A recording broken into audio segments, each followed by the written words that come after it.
በትናንትናው ዕለት ቀዳሚ ሐምሌ 25 2018 ዓ.ም ከንጋቱ 11:45 ጀምሮ በሽረሪና አካባቢ በኢትዮጵያ መከላከያ ሰራዊትና እዛ አካባቢ የሚንቀሳቀሱት የትግራይ ኃይሎች ወይም በህወሓት ወታደሮች መካከል ከባድ ውጊያ መቀስቀሱን ወታደራዊ ምንጮች ገልጸዋል።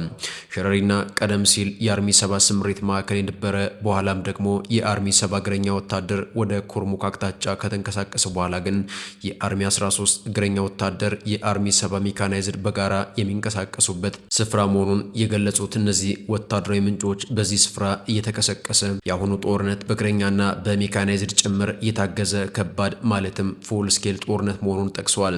ይህ ክስተት በቅርቡ በተለያዩ የትግራይ ከተሞች በወቅቱ ከፍተኛ አመራሮች እየተመራ ሲካሄድ የቆየውን ጦርነት ቀስቃሽ ይዘት ያላቸው መፈክሮች የተስተጋቡበትን ህዝባዊ ኮንፈረንስ መጠናቀቁን ተከትሎ የተቀሰቀሰ ሊሆን እንደሚችል ግምታቸውን አስቀምጠዋል። በምዕራብ ትግራይ አዲስ ውጊያ መቀስቀሱን ተከትሎም የኢትዮጵያ መንግስትና ህወሓት እርስ በርስ መካሰሳቸውን ቀጥሏል። በምዕራብ ትግራይ በሽራሮ አቅጣጫ አዲስ ውጊያ የተቀሰቀሰ ሲሆን ይህም የ2015 ዓ.ም የፕሬቶሪያ የሰላም ስምምነት ከተፈረመ ወዲህ ያጋጠመው እጅግ አደገኛ ግጭት ሆኗል ሲል አልጀዚራ በዘገባው አስነብቧል። የሁለቱ ወገኖች የእርስ በርስ ክስ እንዲህ የሚል ነው። የትግራይ ክልል መንግስት የፌዴራል መንግስት በሽራሮ በኩል ጥቃት በመክፈት ሁኔታውን ወደ ሙሉ ጦርነት አሳድጎታል ሲል ከሷል። ህዝቡም ለብሔራዊ አንድነትና ህልውናው እንዲዘጋጅ ጥሪውን አቅርቧል።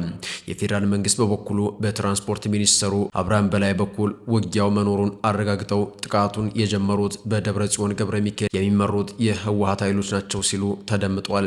ጦርነቱ ይበቃናል፣ ልዩነታችንን በውይይት እንፍታ ሲሉም ጥሪያቸውን አቅርበዋል። የውዝግቡ መንስኤና ወቅታዊ ሁኔታው የረጅም ጊዜ ቅሬታ ሁለቱ ወገኖች የፕሬቶሪያውን የሰላም ስምምነት አልፈጸማችሁም በሚል እርስ በርሳቸው ሲካሰሱ ቆይተዋል። የህወሓት ውስጣዊ ክፍፍል የቀድሞ የህወሓት ቃል አቀባይ አቶ ጌታቸው ረዳ ደብረ ጽዮን ወደ ስልጣን ለመመለስ በኤርትራና በአማራ ፋኖ ላይ ተደግፏል ሲሉ ከሰው የትግራይ ኃይሎች ከሳቸው ጎን እንዳይቆሙ አሳስቧል። ህወሓት ውሉ በተግባር የሞተ ነው ማለቱ የሚታወስ ሲሆን ባለሙያዎችና ተንታኞች እንደሚሉት ከሆነ ጠንካራ ዓለም አቀፍ ጣልቃ ገብነት ካልተደረገ በስተቀር ግጭቱ ወደ ሰፊ ጦርነት ሊያመራ ይችላል ተብሏል። ጉዳዩን አስመልክቶ ፖለቲከኛው ጀዋር መሐመድ እና አቶ ልደቱ አያሌው ከኤርትራ ጋር ስላለው ወታደራዊ ጥምረት ምን አሉ?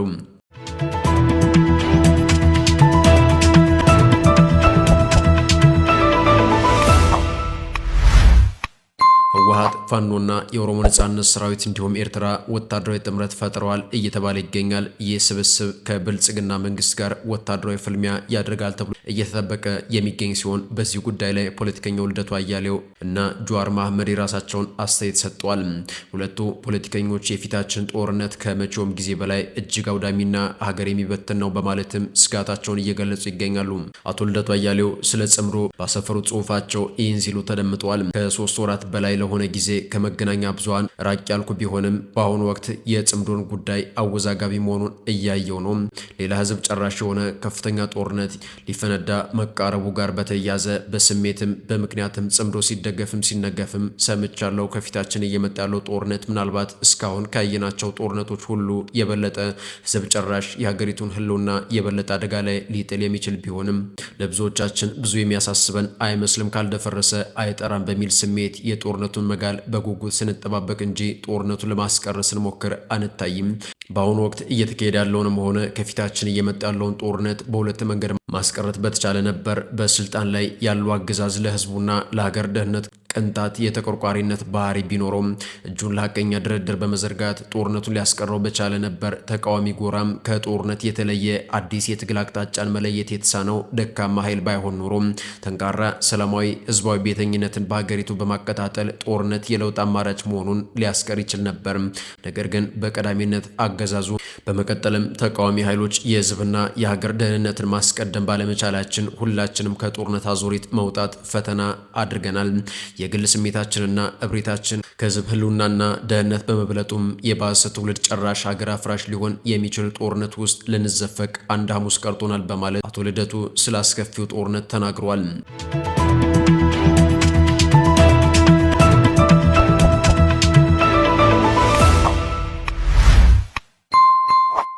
በሌላ በሌላ በኩል ከልደቱ አያሌው ጋር በጋራ በመሆን ውይይት በማድረግ የሚታወቁት ፖለቲከኛው ጀዋር መሐመድ ከኤርትራ ጋር የሚደረገውን ወታደራዊ ግንኙነት አደጋ ይፈጥርብናል ሲሉ ተደምጠዋል።